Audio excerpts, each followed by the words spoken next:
வணக்கம். கருப்பு பணம்.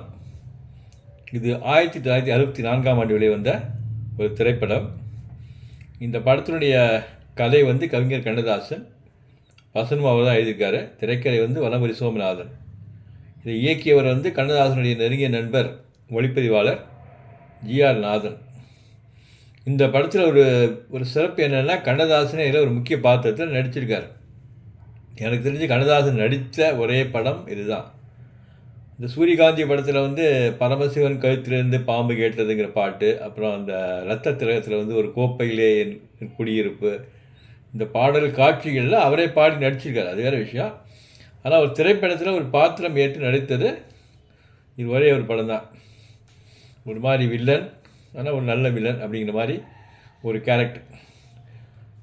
பாடல்கள் அவர் தான் எழுதியிருக்கார். இசை மெல்லிசை மன்னர்கள் விஸ்வநாதன், ராமமூர்த்தி. இந்த படத்தில் உள்ள எல்லா பாடல்களையும் ரொம்ப சிறப்பான பாடல்கள். எல்லோரும் எல்லாமும் பெற வேண்டும், அப்புறம் தங்கச்சி சின்ன பொண்ணு தலையென்ன சாயுதுன்னு ஒரு ரொம்ப வித்தியாசமான ஒரு பாட்டு. ஆட வரலாம் அப்படின்னு ஒரு வெஸ்டர்னில் அந்த காலத்தில் அமைஞ்ச ஒரு அற்புதமான ஒரு ரேரான சாங். அப்புறம் அம்மம்மா கேளடி தோழி அப்படிங்கிற ஒரு பாட்டு. அதுவும் ஒரு வித்தியாசம். ஒரு பாட்டு ஒரு மாதிரி வித்தியாசமான பாட்டு. இன்னும் 2-3 பாட்டுலாம் கூட இருக்குது அதில். கையிலே பணம் இருந்தால் இன்னும் 2-3 பாட்டுலாம் இருக்குது. இதில் இந்த எல்லாரும் எல்லாமும் பெற வேண்டும்ங்கிற பாட்டை பற்றி நான் ஏற்கனவே 26வது பதிவில் அதை பற்றி நான் பேசியிருக்கேன். இப்போ இவ்வளோ பாட்டு சொன்னேன். ஒரு பாட்டு சொல்ல விட்டு போகலை, வேணும்னு தான் அதை சொல்லலை. ஏன்னா அந்த பாட்டு இந்த படத்தில் உள்ள ஒரு மிகச்சிறந்த பாடல் அதுவும் ஒன்று. ஆனால் ஏதோ ஒரு காரணத்தினால் அது அதிகமாக அது கேட்கப்படவில்லை என்பது என்னுடைய கருத்து. ஏன்னா நான் பார்த்த வரையிலையும் அது வானொலியில் அந்த காலத்தில் அவ்வளவாக ஒலிபரப்படவில்லை. மற்ற பாடல்கள் மாதிரி இது அந்தளவுக்கு ஒலிபரப்படவில்லை. அப்புறம் யூடியூப்லேயும் பார்க்கும்போது எனக்கு வியூஸ்லாம் அந்தளவுக்கு அதிகமாக இல்லை. சில பாடல்கள்லாம் ஒரு யூடியூப் நிறையா வீடியோஸே இருக்கும். இருக்கிறதே 1-2 தான் இருக்குது. அதுவும் அதிகமான வியூஸ் இல்லை. அதனால் இந்த பாட்டை பற்றி நான் இன்றைக்கி பேசணும் அப்படின்னு நினச்சேன். இந்த பாட்டு என்ன அப்படிங்கிறது உங்களுக்கு சில பேருக்கு தெரிஞ்சிருக்கலாம். இது ஒரு அழகான டூயட். இந்த பாடினவங்க ஏஎல் ராகவன் மற்றும் எல்ஆர் ஈஸ்வரி. ஏஎல் ராகவன் மெல்லிசை மன்னர் இசையில் பாடின பாடல்கள் எல்லாமே ரொம்ப அருமையான பாடல்கள், ரொம்ப சிறப்பான பாடல்கள் அவர் கொடுத்துருக்காரு. எங்கிருந்தாலும் வாழ்க, கால்கள் நின்றது தான், அப்புறம் அன்று உமை பெண்ணல்லோ, திங்களுக்கு இன்று என்ன திருமணமோ, அது மாதிரி அங்கே தெய்வம் பாதி மனிதன் பாதி, அது மாதிரி இன்னும் சில காதல் என்றால் ஆணும் பெண்ணும் இருவர் வேண்டுமென்றோ, அது மாதிரி நிறையா பாடல்கள் சொல்லலாம். அந்த வரிசையிலையும் இருந்து முக்கியமான சிறப்பான பாடல் இது. இந்த பாட்டு பட்டுச்சிறகு கொண்ட சிட்டுக்குருவி ஒன்று பக்கத்தில் வந்தது இப்போதாக. என்ன ஒரு டியூன், என்ன ஒரு அருமையான டியூனா! இந்த பாட்டோட பல்லவி கொஞ்சம் நீளமான பல்லவி. அந்த நீளமான பல்லவி கூட ரொம்ப ரொம்ப அசால்ட்டாக அவர் அப்படி தான் சொல்லணும். அசால்ட்டாங்கிற வார்த்தையெல்லாம் எனக்கு தெரியல கரெக்டான மீனிங். அதாவது ரொம்ப ஒரு அனாயாசமாக ஒரு டியூன் போட்டுட்டார். ரொம்ப இனிமையான டியூன். இந்த ப்ரில்யூட் ஆரம்பிக்கும் போதே நமக்கு தெரியும் ஏதோ ஒரு அற்புதமான பாட்டு கொடுக்க போகிறாருன்னு தெரியுற மாதிரி ப்ரில்யூட் ஆரம்பிக்கும் போதே அப்படி தான் இருக்கும். முதல்ல ஒரு கிட்டார் வருதுன்னு நினைக்கிறேன். அப்புறம் வயலின் வந்தப்பறம் ஒரு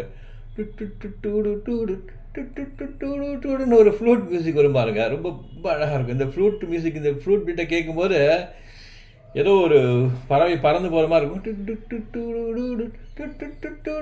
அப்படின்னு ஒன்று போடுவார். இந்த ஃப்ளூட் பீட்டை மாதிரி யூஸ் பண்ணியிருப்பார். அதுக்கப்புறம் பல்லவி ஆரம்பிக்கிறது. பல்லவியில் ரொம்ப லயிச்சு போயிருக்காரு. அதனால் ஒரு தடவை பல்லவி முதல்ல எல்லா ஈஸ்வரி தான் பாடுறாங்க. அவங்க பாடின உடனே ஒரு சின்ன ஒரு மியூசிக் கொடுப்பார். கொடுத்துட்டு அப்புறம் போவார். மறுபடியும் அந்த பல்லவி வரும். அப்புறம் அந்த இன்டர்வியூட் பார்த்தீங்கன்னா அப்படின்னு அதாவது அந்த பல்லவியை பிடிச்சி இழுத்து சல்லவத்தில் இணைக்கிற மாதிரி இருக்கும் அந்த இன்டர்வியூ. எப்படி தான் இவ்வளோ நேச்சுரலாக இவர் போடுறாரு. எனக்கு ஒவ்வொரு பாட்டையும் பார்க்கும்போது பிரமிப்பாக இருக்குது. அப்படியே அந்த பாட்டு பல்லவி முடிஞ்சோன்னா அப்படியே அது ஒரு நூல் பிடிச்சி இழுத்து அப்படியே சரணத்தை சேர்க்குற மாதிரி ஒரு இன்டர்வியூடு. அது ரொம்ப ரொம்ப ரொம்ப இனிமையான ஒரு இன்டர்வியூடு. அப்புறம் சரணத்தை கேட்கும்போது பல்லவி இவ்வளோ இனிமையாக இருக்குதுன்னு நினச்சோம். சரணம் அதோட இன்னும் இனிமையாக இருக்குது. இதில் பல்லவி ரொம்ப இனிமையாக, சரணம் இனிமையாக அப்படின்னு ஒரு பட்டிமண்டபமே நடத்தலாம். அந்த மாதிரி இருக்குது. அதுக்கப்புறம் 2வது இன்டர்வியூட கொஞ்சம் ஓரளவுக்கு முதல் இன்டர்வியூ மாதிரி தான் இருக்கும். அதனால் எப்பவும் அதே மாதிரி பண்ண மாட்டார். அவர் எப்போவுமே மாறுதல் பண்ணிகிட்டே இருப்பார். அதனால் அதில் ஒரு ஹம்மிங் ஒன்று சேர்த்துருவா, ஒரு ஹம்மிங் ஒன்று சேர்த்து விட்டுருப்பார். அது இன்னும் அழகு சேர்க்கறதுக்கு. அப்புறம் ஹம்மிங்கோடு சேர்ந்து அந்த இன்டர்வியூ அப்புறம் வந்து 2வது சரணம் வருகிறது. முதல் சரணம் வந்து முழுக்க ஏஆர் ராகவன் தான் பாடியிருப்பார். அப்புறம் அவர் பல்லவி பாடுவார். அப்புறம் 2வது சரணம் முழுக்க எல்லா ஹரிஸ்ரீ பாடுறாங்க. அப்படி அமைச்சிருக்காரு இந்த பாட்டு.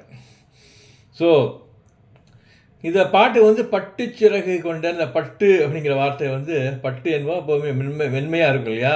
ஸோ அந்த பாடல் முழுக்க அந்த பட்டினுடைய மென்மை வரும்போது ரொம்ப ரொம்ப ரொம்ப ரொம்ப ஒரு லைட் அண்ட் சாஃப்ட், இது ரொம்ப சாஃப்ட் மெலடின்னு சொல்லலாம். அந்த மாதிரி அமைச்சிருக்காரு. அதோட இன்னொரு உணர்வு வந்து இது பட்டு சிறகு கொண்ட சிட்டுக்குருவி வந்து பக்கத்தில் வந்து இது ஒரு பறவை பறக்கிற மாதிரி இந்த பாட்டு முழுக்க ஒரு ஃப்ளோட்டிங் ஃபீலிங் இருக்கும். அப்படியே பறந்து போகிற மாதிரி மிதக்கிற மாதிரி ஒரு ஃபீலிங்.